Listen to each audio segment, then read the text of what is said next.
Reaksi Purnomo saat mobil dinas terobos cor basah ditarik. Mobil dinas Kepala Dinas Pemuda dan Olahraga Kota Lubuk Linggau, Sumatera Selatan, Purnomo ditarik oleh pemerintah kota. Hal tersebut menyusul beredar video yang memperlihatkan mobil Toyota Innova berplat merah itu menerobos jalan cor yang masih basah. Sekarang, mobil dinas itu sudah ditarik Pemkot untuk sementara, ungkap Purnomo. Setelah peristiwa tersebut, Purnomo mengaku Wali Kota Lubuk Linggau, SN Prana Putra Sohe menghubunginya. Dia menjelaskan mulanya dia hendak menghadiri acara hajatan ke Megang Sakti. Saat melintas di jalan itu tidak ada tanda-tanda rambu-rambu dipasang di tengah jalan.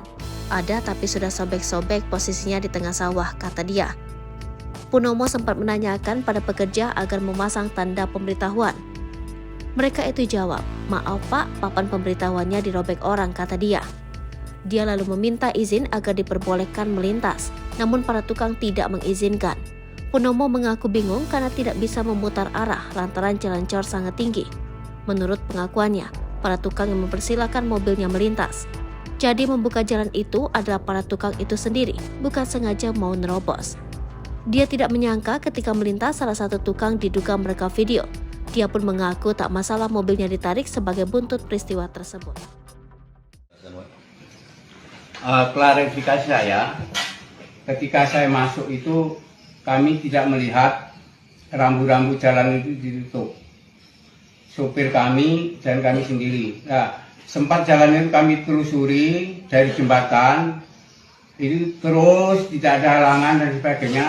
Tiba-tiba jalan itu menikungnya berbentuk L.